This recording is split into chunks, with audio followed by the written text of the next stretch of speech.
Assalamualaikum warahmatullahi wabarakatuh.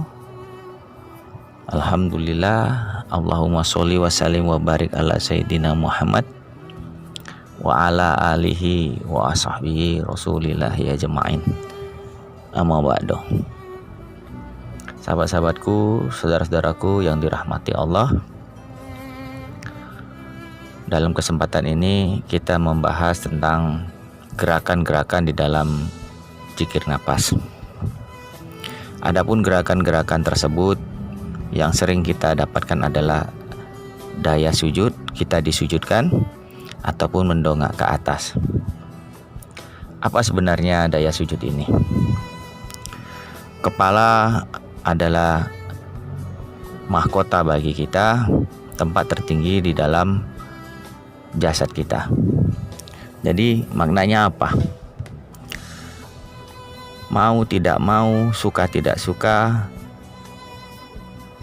secara sukarela atau terpaksa,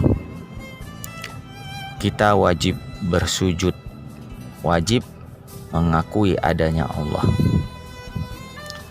mengerjakan segala perintah Allah, menjauhi segala larangan Allah. Itu hakikatnya. Jadi apa sebenarnya insan itu?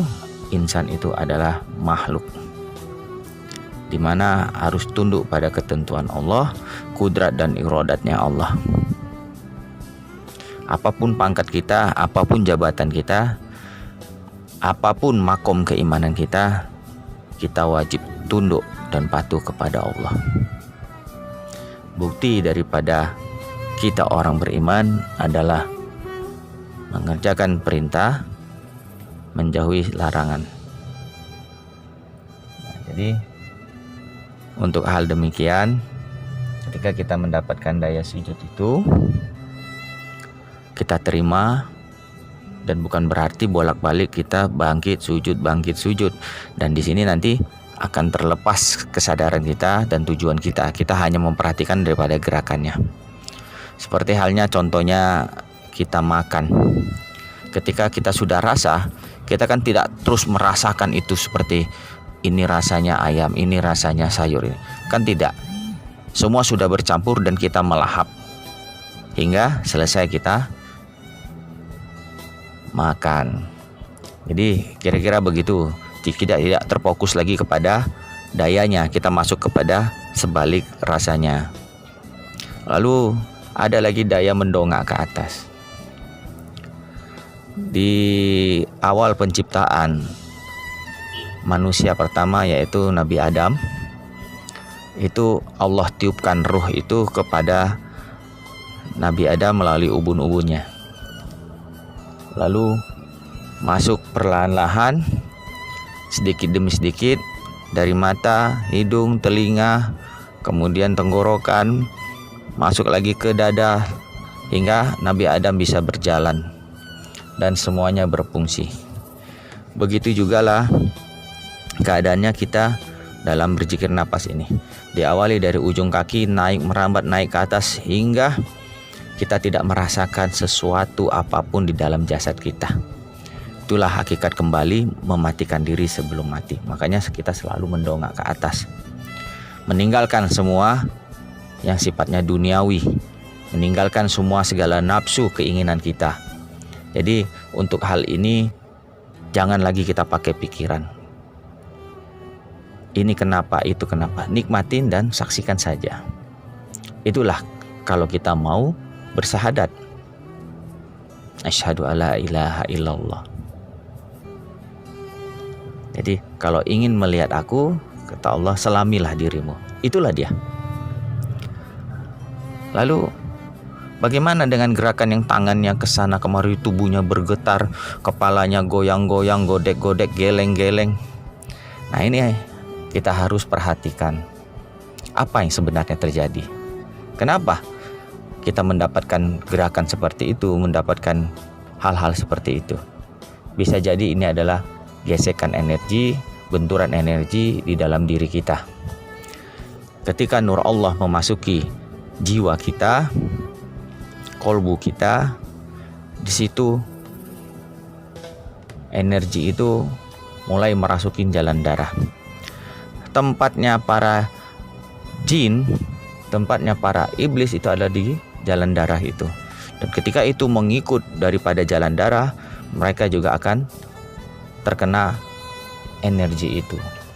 Jadi ketika kita berzikir, iblis itu seperti terkulitin, tersakiti, merambat, dan kalau dia tidak pergi, maka dia akan hancur di situ.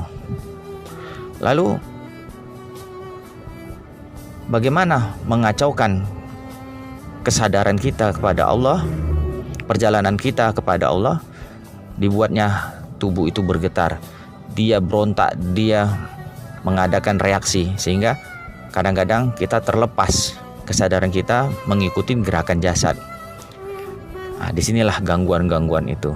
Jadi kalau ada rasa ini, gerakan-gerakan kesana kemari, itu abaikan, jangan diikutin, karena itu akan merusak daripada kesadaran kita, akan menghentikan perjalanan kita. Nah, itulah makna daripada zikrullah, membersihkan diri kita, menyadari Allah, menghadirkan Allah di dalam diri kita. Selama ini kita menghijab kepada Allah. Jadi ketika kita buka hijab itu kepada Allah, Allah memberikan hidayahnya kepada kita melalui napas, melalui zikir kita. Karena sesungguhnya qalbu mukmin baitullah, kalbunya orang mukmin itu adalah rumahnya Allah.